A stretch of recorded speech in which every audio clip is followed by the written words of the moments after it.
Hi, what you're looking at is a NuTone IM303L in Golden Elm finish from 1975. But our story starts a little more than a year before this set was manufactured.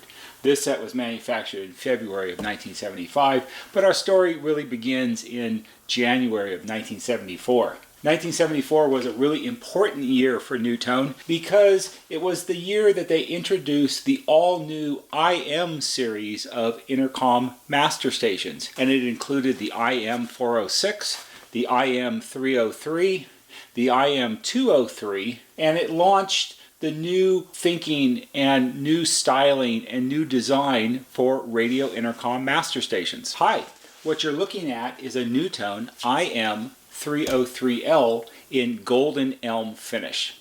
And this IM303 was manufactured in February of 1975.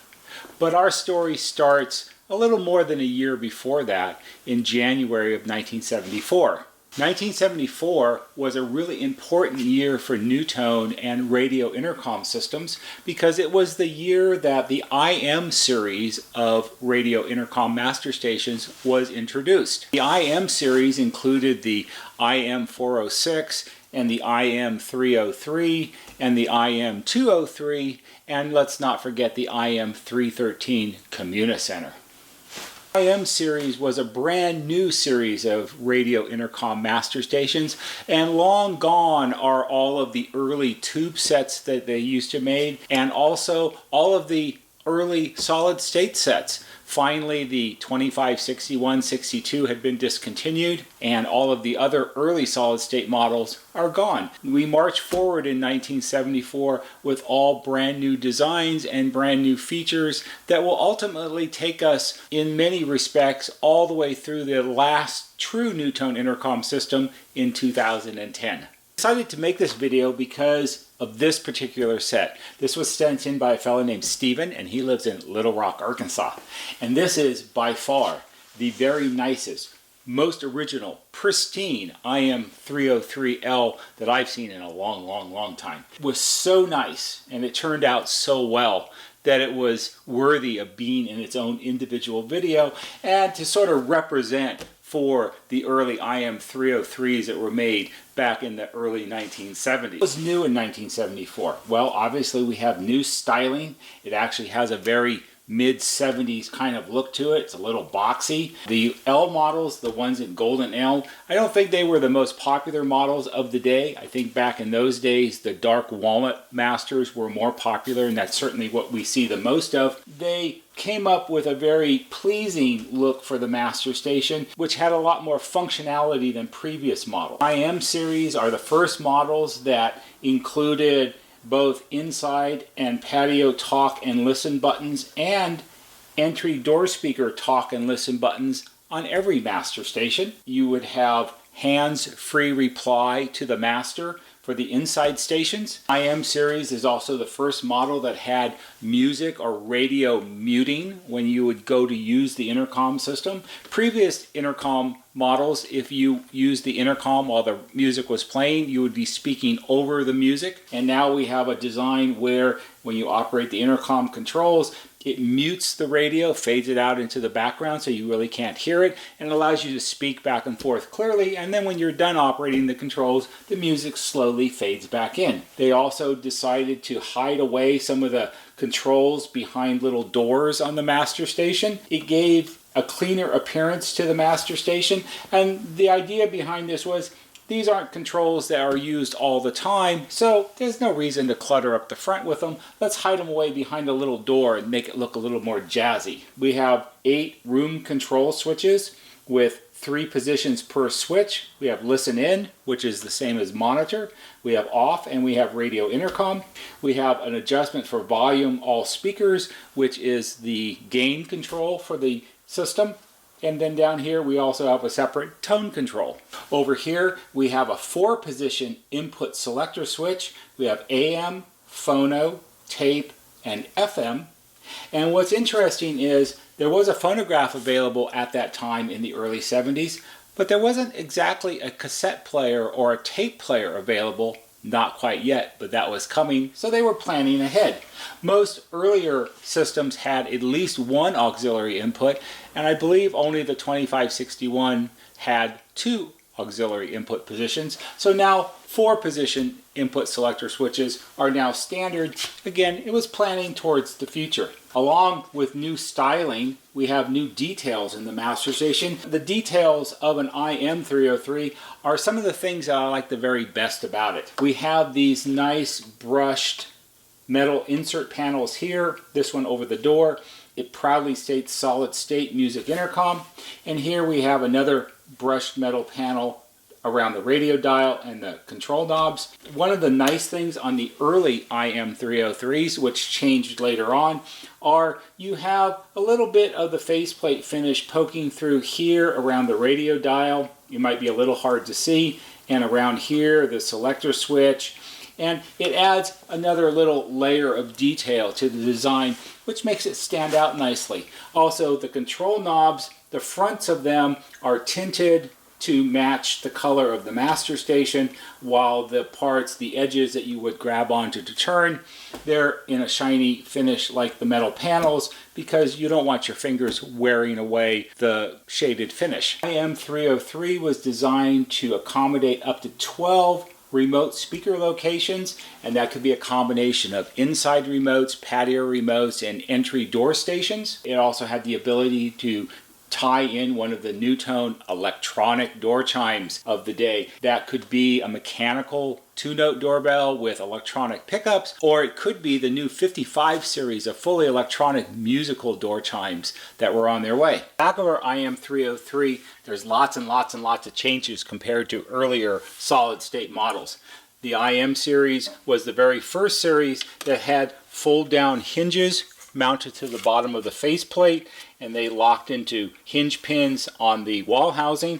And you also have the support strap with the traditional NuTone hook, which allowed you to mount the unit and have it open while you're working on it and while you're wiring up speakers and so forth. And that made it a lot more convenient for installation. Down here we have our 2 auxiliary input jacks for the phono and tape inputs. When mounted like this vertically, it was designed for in-wall wiring, and you could run your audio cables and plug your RCA plugs into the jacks, or you could loosen the screws and rotate it horizontally, and there were openings on the bottom of the master station panel to allow you to plug cables in from down below. Up here at the top, we have a 5-inch 25 ohm speaker cone. The IM series was the first series that used 25 ohm speaker cones, and that would be carried through all the way until the end of 2010. Here we have this protected cardboard sheet which covers up the intercom control switches, which are down here underneath.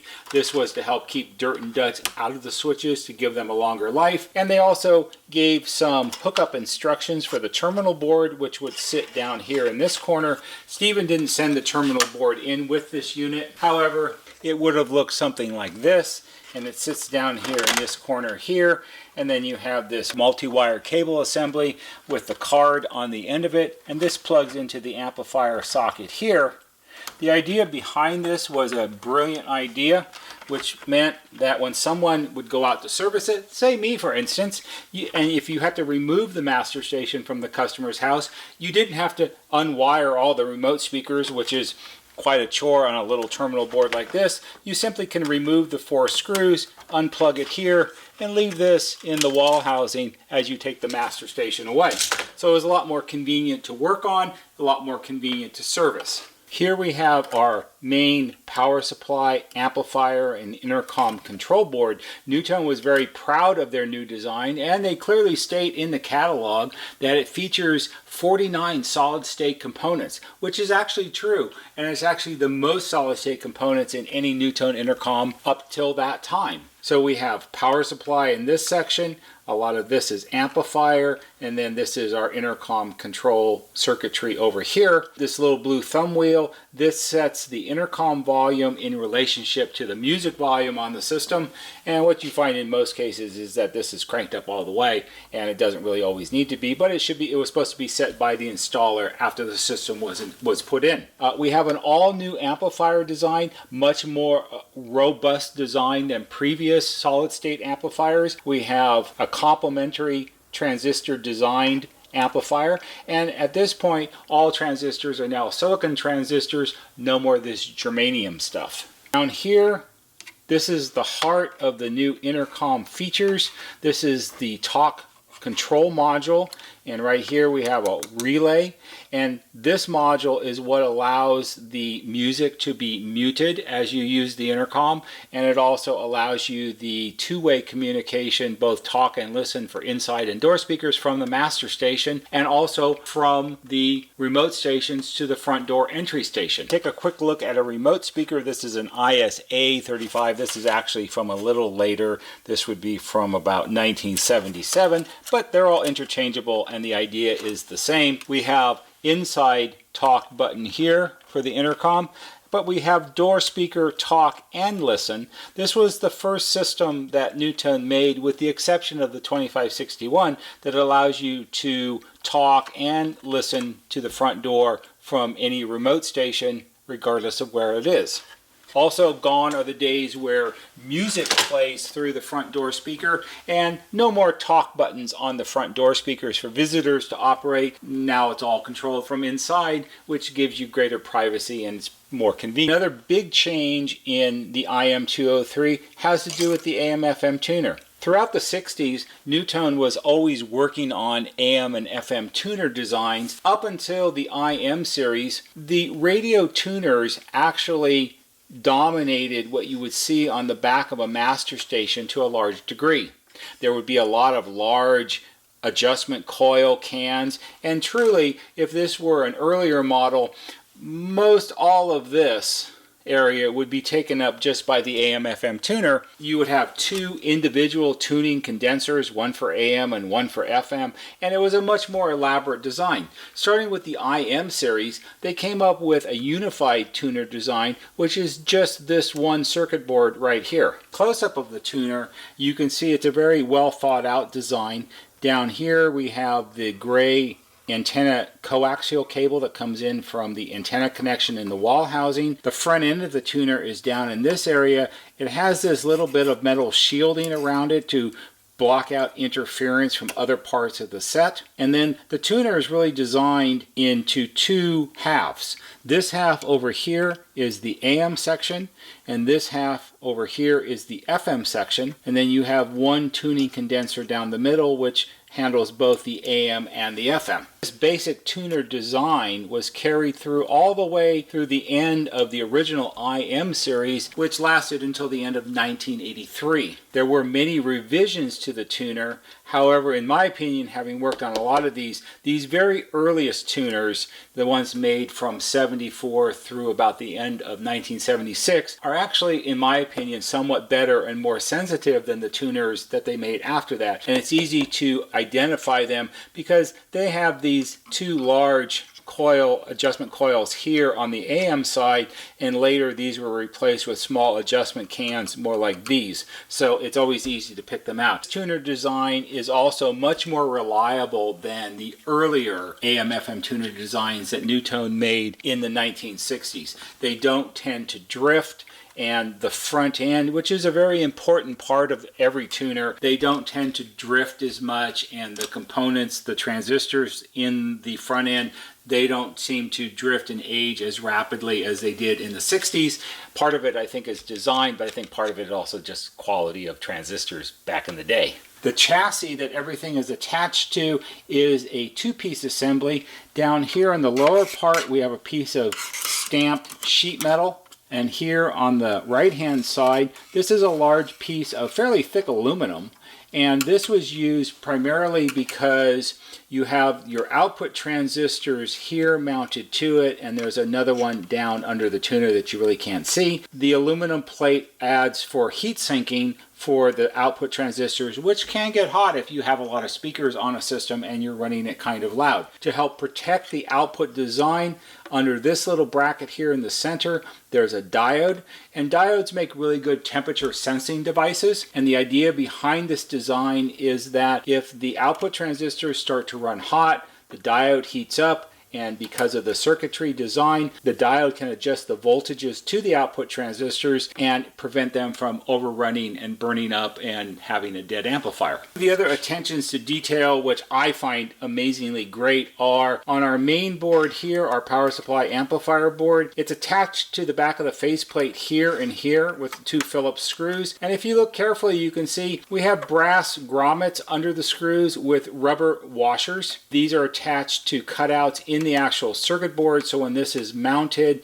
instead of the screwing down the circuit board directly, we have some cushioning in here to protect it so it doesn't crack the edge of the board. By the time we get to the IMA series, these sort of details are gone, but you can see there was a lot of thought and attention to detail that was put into everything in this model, because I think this was really an important introduction, the whole IM series for NuTone in 1974. Another small attention to detail is the power connection. So here we have a 3-pin Molex connector, and we have our 2 power connections here and here, and then the ground wire connection is the 3rd one in the center. And when you bought a master station, it came with the mating half of this plug assembly, and that would be wired to the incoming wires from the low voltage transformer. And then when it was time to power it up, you would just plug it together and you were done. And again, if you have to remove the master for servicing, you could simply unplug it and take it away. None of this wire nut stuff that you have to do nowadays. Another real change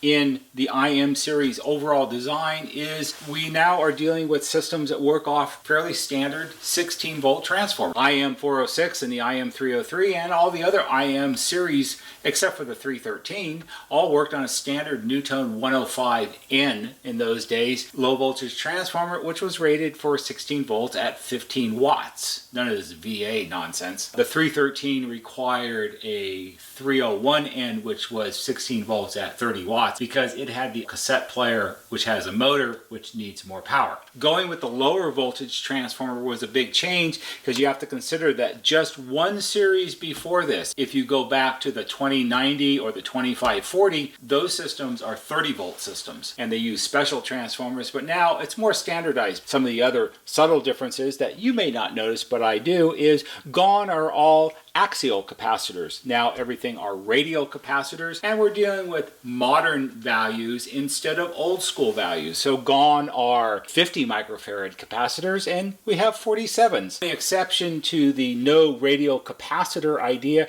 is this little guy right here, and this is the only axial capacitor in the entire IM303. It's here for a specific reason. It's not because the engineer was being nostalgic. He felt it was necessary to use a 2 microfarad capacitor at 50 volts, and radial capacitors don't come in values of just 2.0. They're only available in 2.2. And there you have it. Just a really quick look at one of my favorite NuTone intercoms, the IM303. And I particularly like the L. I like the Golden Elm. I think it's nice. It's not so oppressive as the dark walnut. I grew up in a house in the 70s and everything was dark and Mediterranean-like, and that was very popular in those days. The light is a much nicer looking master station. More detail, stands out nicely. I like it. I hope you found this interesting and perhaps helpful. If you did, please give it a big thumbs up on YouTube. Thumbs up, because that always helps. There'll be a banner right here that shows you how to subscribe. Go to our YouTube homepage, click on the bell or on the wheel, put in your email address, and every time we post a new video, you'll get a notification and you can watch it. That's all for today. See you on the next video.